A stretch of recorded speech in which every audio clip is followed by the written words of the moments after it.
Hi, my name is Abdullah Ibrahim, and I'm very excited to be talking about Nexus, which is a multi-agent RAG research tool built for ExpoLabs and the ResilientDB research team.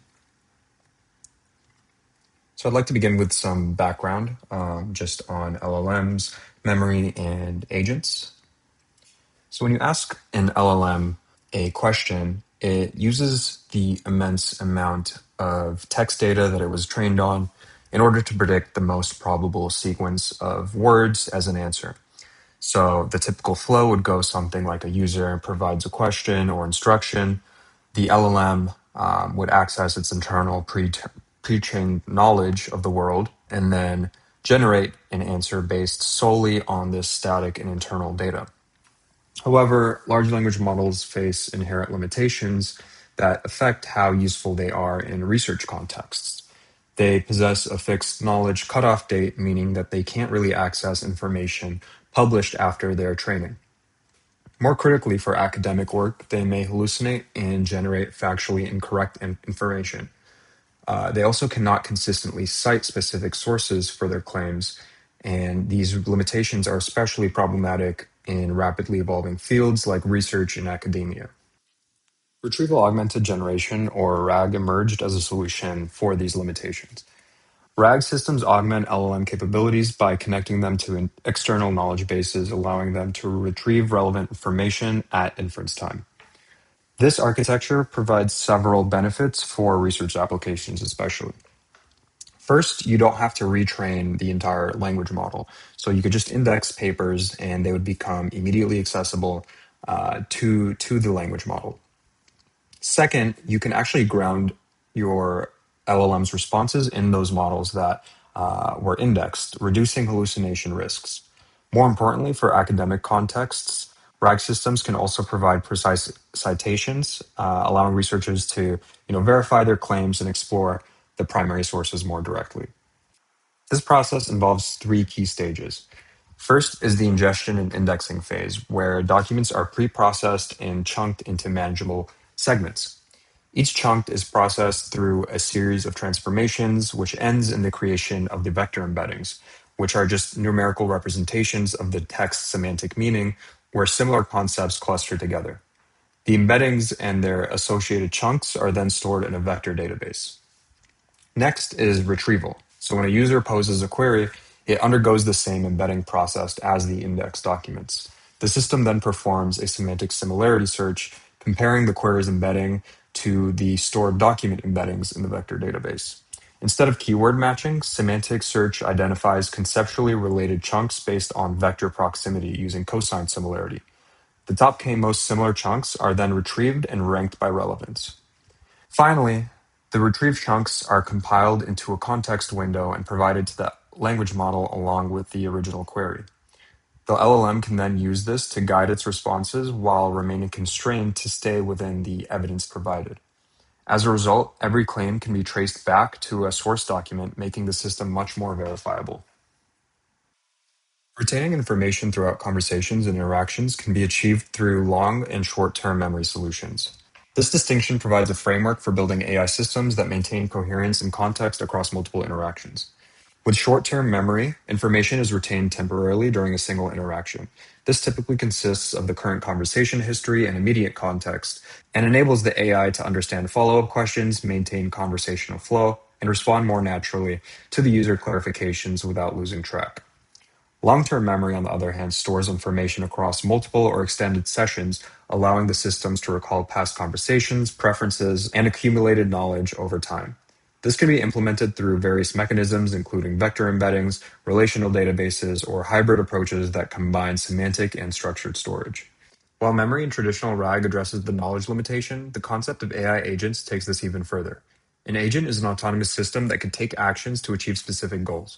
Agents can decompose complex questions into subtasks and then select and use appropriate tools like search engines or databases, as well as reason about when and how to apply different capabilities. This makes them especially useful for research tasks that require multiple steps or cross-referencing sources. So putting this all together, we could deduce that the convergence of LLMs, RAG, and agentic architectures create an opportunity for a new class of research tools.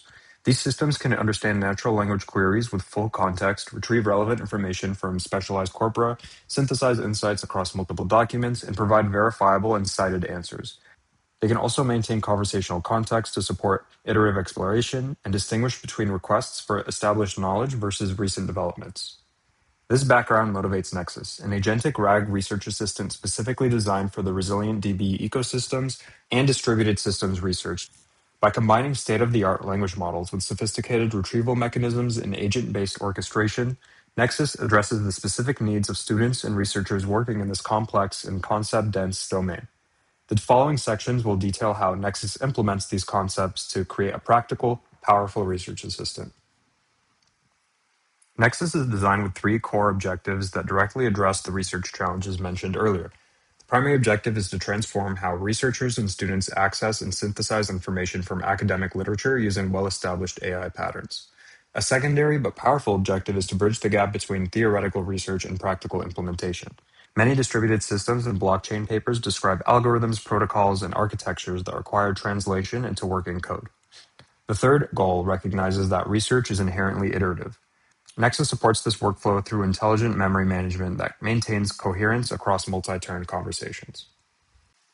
Now we'll shift to discuss the architecture and how Nexus was built. Nexus is built primarily in TypeScript using LlamaIndex, Nest.js, and Postgres with pgvector.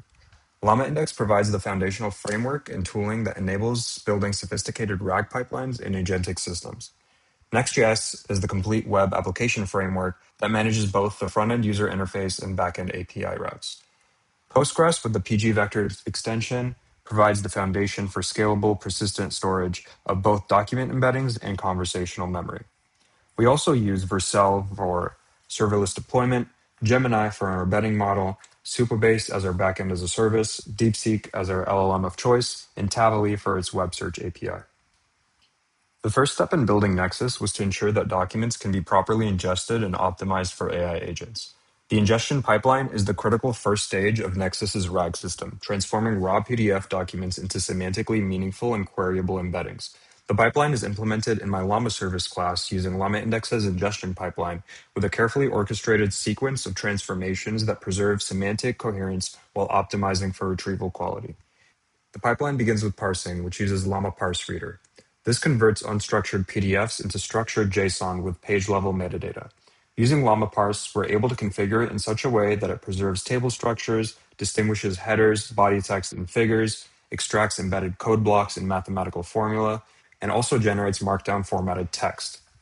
The resulting JSON contains an array of pages, each with the markdown text, the page number, and metadata about layout elements and their position. This structured intermediate representation ensures that no semantic information is lost during the initial parsing step. After Llama Parse converts PDFs into structured Markdown, we apply 4 sequential transformations. This includes the Markdown node parser, the sentence splitter, the summary extractor, and the Gemini embedding. I'll go into more detail now.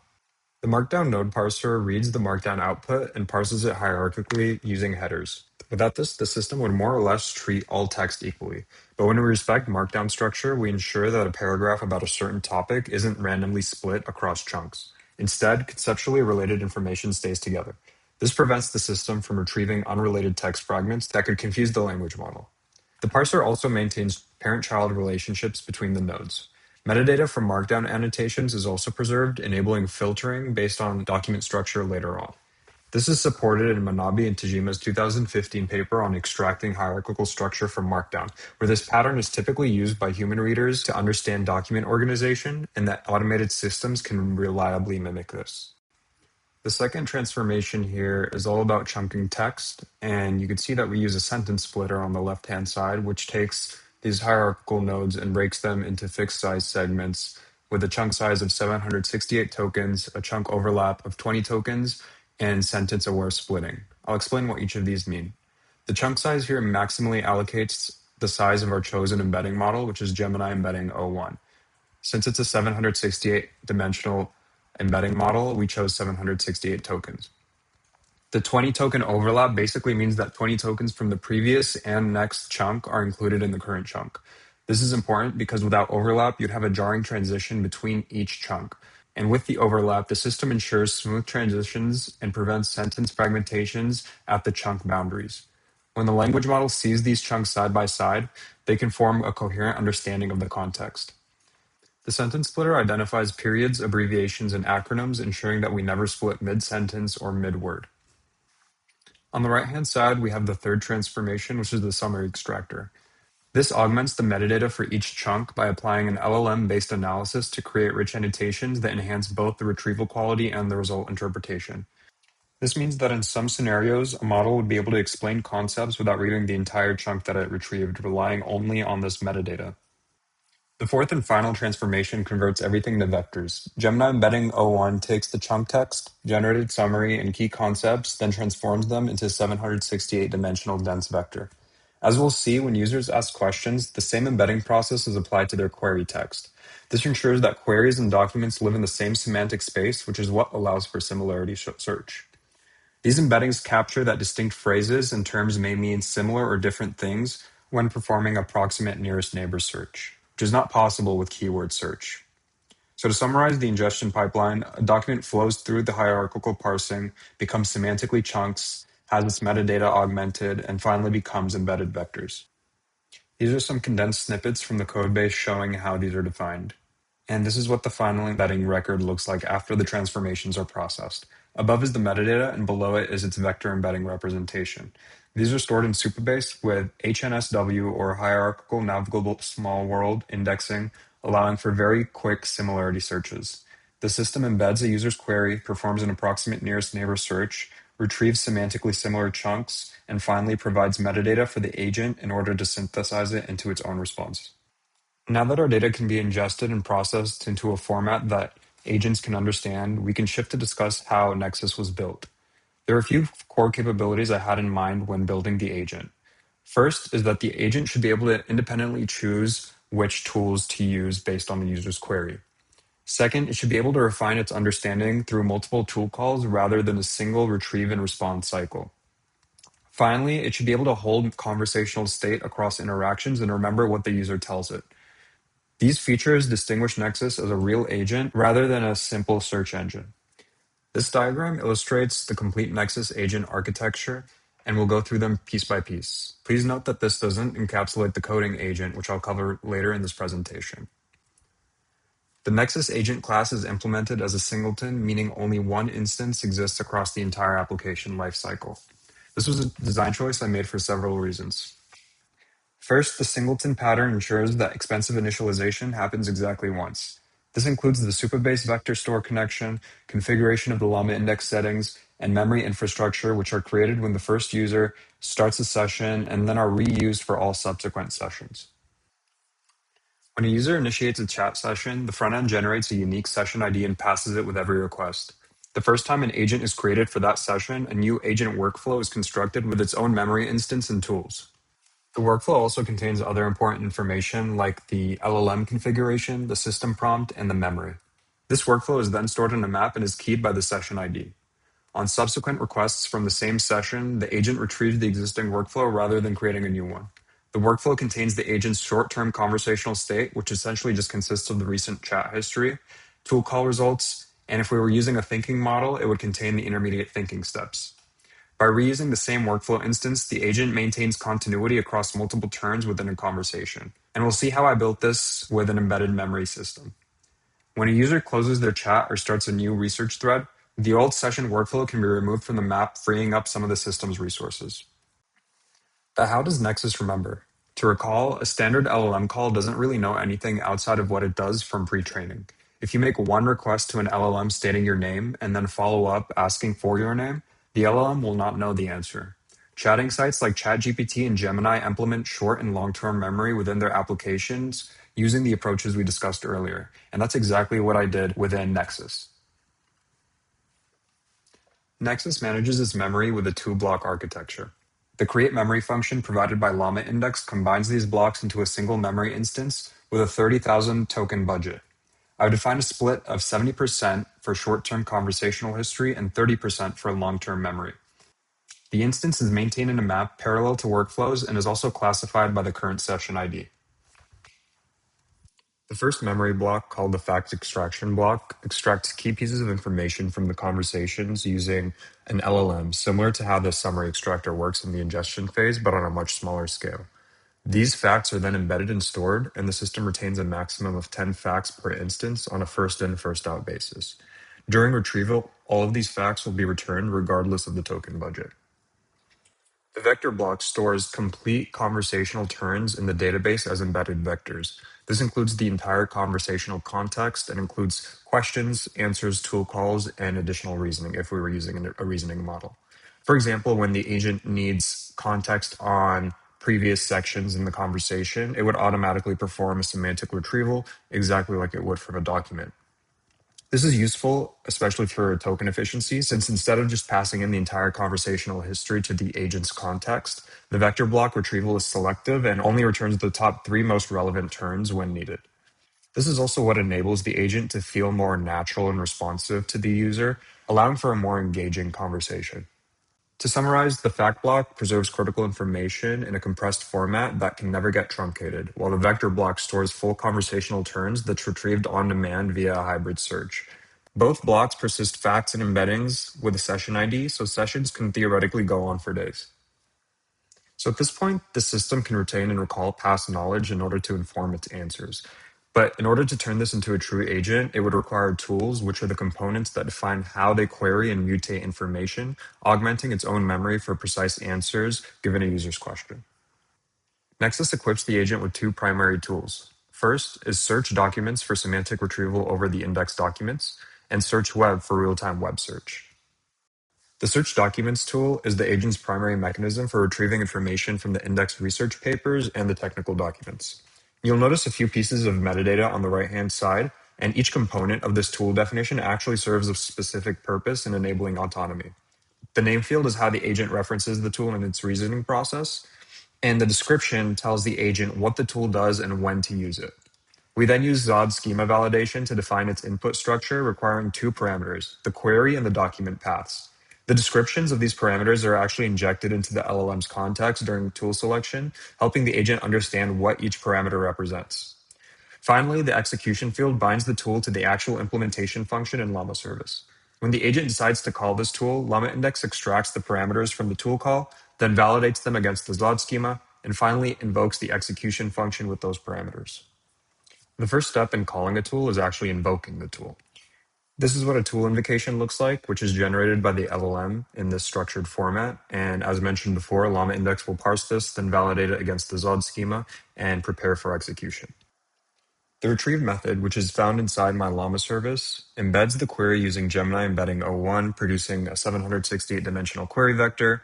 It then iterates through each selected document path individually, performing similarity searches using optimized phrases from the user's query. I could ideally filter through the selected document chunks to retrieve the top K chunks globally when more than one document is selected. However, there's currently a known bug in the LlamaIndex framework that blocks this, hence this workaround. Then the retrieved chunks pass through a post-processor called the similarity processor. And what this does is basically discard any chunks that have a similarity score below 0.6. This ensures that only high confidence results are returned to the agent and prevents irrelevant chunks from polluting the agent's context. Finally, the filtered nodes are transformed into a clean and agent-friendly format. The output is an array of objects, each containing the content, which is the actual markdown from that chunk, and the metadata, which includes the page number, as well as additional metadata from the transformations processed during ingestion. This return format allows the agent to cite its sources down to the bounding box location in the PDF, and enables the frontend to provide PDF preview panels with direct page navigation. The other tool I mentioned earlier, called Search Web, extends the agent's reach beyond the ingested documents into the internet. This tool is much simpler than the document search. It takes a single query string and returns web search results. The implementation wraps my search web method in the Llama service, and the underlying method uses Tavili's advanced search API. On the left-hand side, you can see the function definition, and on the right is an example of the tool's output. Each output includes an array of results, which contain the URL, the title, and a specialized content field, which is a semantically relevant snippet extracted from the page. Tavily also includes the raw content and a relevance score from 0 to 1 based on Tavili's ranking algorithm. You'll notice that this format closely mirrors the document search tool's output, allowing for the agent to treat both sources uniformly. A critical feature of the Nexus research agent, and any agentic system for that matter, is that the agent, not the developer, decides when and how to use tools. There are no hard-coded conditionals to use certain tools given certain queries. Instead, the agent reasons about the user's intent and the available tools, and then selects the appropriate action. This autonomy emerges from two main components. First, when creating the agent workflow, we pass the tools alongside the system prompt. And during each conversational turn, LlamaIndex constructs a custom prompt that includes the system prompt, short-term conversational history, and a structured description of the available tools along with the user's query. Second, the large language model, which is DeepSeek in this case, is actually built to recognize this tool interface and generate structured tool calls when appropriate. This is true of most contemporary models, where they could understand that when they see a tool description, they should evaluate whether the tool is needed to answer the query, and if so, generate a valid tool call in the expected format. For example, given the query, what consensus algorithm does ResilientDB use? The LLM will understand that the user has already selected a couple of documents, which is included in the system prompt, as well as the fact that the search document tool can retrieve information from those documents. So the LLM will reason that they should use the search document tool with a query about consensus algorithms in order to inform its answer. The agent's autonomy extends to making multiple tool calls in sequence as well. Take the query above, which states to compare ResilientDB's consensus approach to recent blockchain systems. The agent here understands that this requires information from the ResilientDB document, as well as information about recent blockchain systems. Because it sees both search documents and search web tools available to them, it'll use both. This interaction happens entirely through the agent's reasoning, and there's no explicit orchestration logic here. The agent simply continues making tool calls until it has the sufficient information to answer the query, then generates the final response. This is even observed when the agent will make multiple tool calls on the document search tool, but using different semantic structure to retrieve more detailed and relevant information from a user's query. The final piece of the research agent that ties everything together is its system prompt. This is the foundation of the agent's personality, its reasoning strategy, and decision-making process. While the language model provides base intelligence and tools provide capabilities, the system prompt defines how an agent thinks and behaves. Altogether, this is what a typical user research session would look like, represented in a process flow diagram. And now we could finally move on to a demo. This is the landing page, and the UI was built in React with the help of some ShadCN UI components. We have access to the official ResilientDB website and then a button to start chatting. And you're taken to this page, which is separated into three panels. So on the very left-hand side, you have your research library, which includes option to select the documents, search through documents, and start a new chat. Then you have the center panel, which is where your chat box will appear. And then on the right-hand side is where the PDF panel will appear. So we could start by selecting a document for Resilient concurrent consensus here. And this will load the PDF preview and the initial chat box. And we can begin by just asking what is your name to the agent. And because we have the system prompt with the agent identity, it'll understand that it is Nexus, a research assistant specialized in ResilientDB. And now we could ask it for more specific information about the document. Here I'm asking about replica failure, which is a topic described in this paper. And you could see that it's performing the similarity search, and it's actually performing another similarity search, this time using different keywords in order to extract more detailed information. And as you could see, it's responding with a detailed overview, answering my question. And if we take a look at the response, we'll see that it actually cited exact page numbers. And that's, again, due to the fact that the metadata contains the source attribution of each chunk, including the exact page that the chunk was materialized.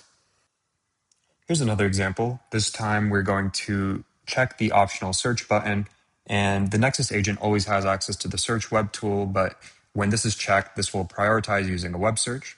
So here we could ask the question regarding more relevant and recent information. And when the agent responds, you will see that the first tool call is actually a web search, but it will always support or always attempt to support its answers by using information from the document as well. So we could see that it made a tool call to the document retrieval following the web search retrieval. And now it's responding with the answer that combines the two results into one final consolidated piece.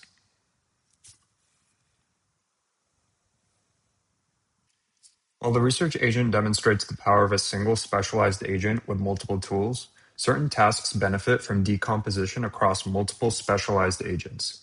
Code generation from research paper represents one of these tasks where the complexity spans distinct cognitive phases.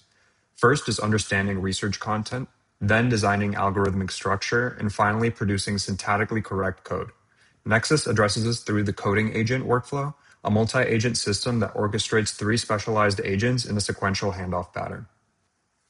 The key insight here is that task decomposition allows each agent to focus on a narrow cognitive domain, reducing the burden on any single model invocation and creating natural checkpoints where the intermediate outputs can be validated before proceeding. This multi-agent approach was chosen over a single model with custom system prompts because it enables modular memory management, allows specialized tools and prompts for each phase, and provides a cleaner separation of concerns for maintainability. In the context of code generation from research paper, this decomposition aligns with how human developers approach the same task. First, understanding the research, then designing the solution architecture, and finally implementing the code. Similarly, Nexus implements this decomposition through three sequential agents, each with a distinct responsibility and system prompt that shapes their individual behaviors. The planner agent serves as the entry point responsible for retrieving and analyzing relevant document context. Like the research agent discussed earlier, the planner agent asks the necessary questions to get the context it needs, but with a more focused goal. Its system prompt explicitly requires it to call the retrieve documents tool first before providing any analysis, ensuring that its reasoning is purely grounded in actual research content rather than the model's training data.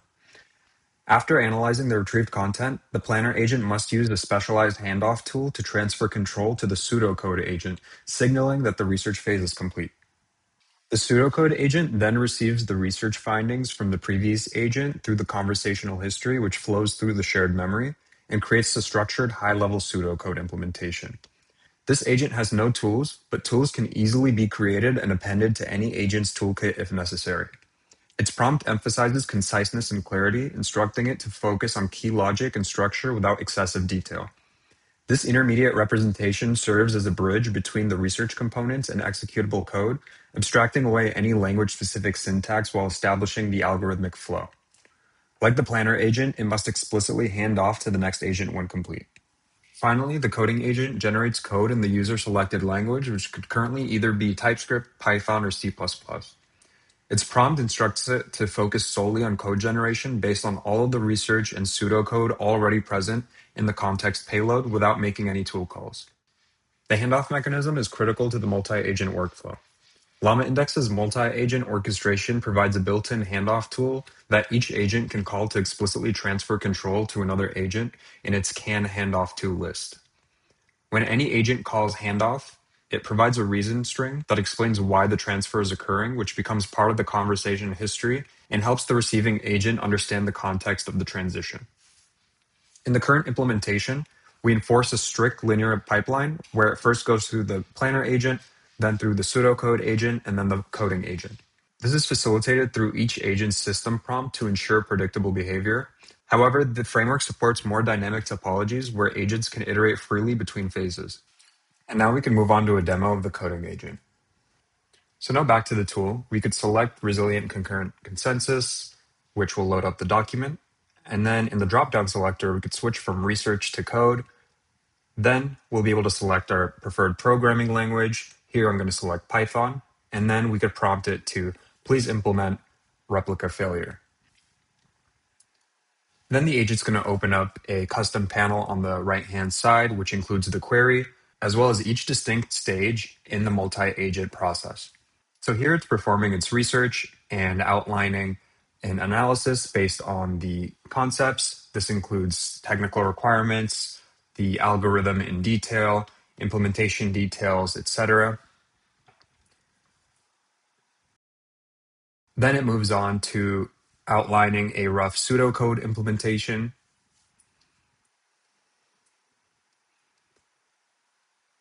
And it'll finally move on to implementing the final solution.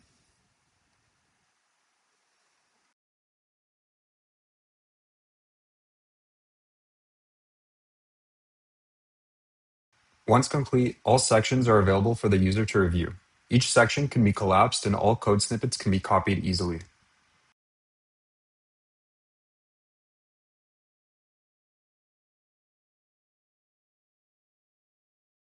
To conclude this presentation, Nexus, through its custom research and coding capabilities, represents a comprehensive solution to the challenges in organizing and analyzing information from dense academic and research papers. Its ability to synthesize information across multiple documents, generate code from theoretical research, and iterate through conversational memory with the user allows them to accelerate their research workflows. Nexus establishes a foundation for next-generation research tools that can evolve with advancing AI capabilities. Looking forward, the modular architecture can be extended to support additional specialized agents for tasks like literature review or experimental design, enhanced validation tools for code generation like sandboxed interpreters, execution, and testing, and expanded multimodal capabilities for processing figures, tables, and mathematical formulations. The system's prompt-driven behavior modification enables domain experts to adapt agent behavior without code changes, making it accessible to researchers across different specializations. The last thing that I want to leave you with today is that the emergence of AI tools has been met with uncertainty and fear by different populations, especially regarding labor. I believe that this project embraces human AI collaboration in knowledge work, amplifying human expertise instead of attempting to replace it. Building such a system emphasized the significance of a human's role in utilizing the system, requiring weeks of iteration and careful engineering of memory, tools, and behavioral prompts, ensuring that the system can perform beyond traditional RAG implementations and effectively create value for students and researchers while also being a pleasant, efficient, and natural experience. I'd like to thank Professor Sadoghi for his guidance and mentorship throughout this project, which is now available for use by researchers and students. I'd also like to acknowledge the rest of the ExpoLab team, like Bismanpal Singh, for their guidance during the early phase of this project. I'm incredibly excited to see how the project evolves over time.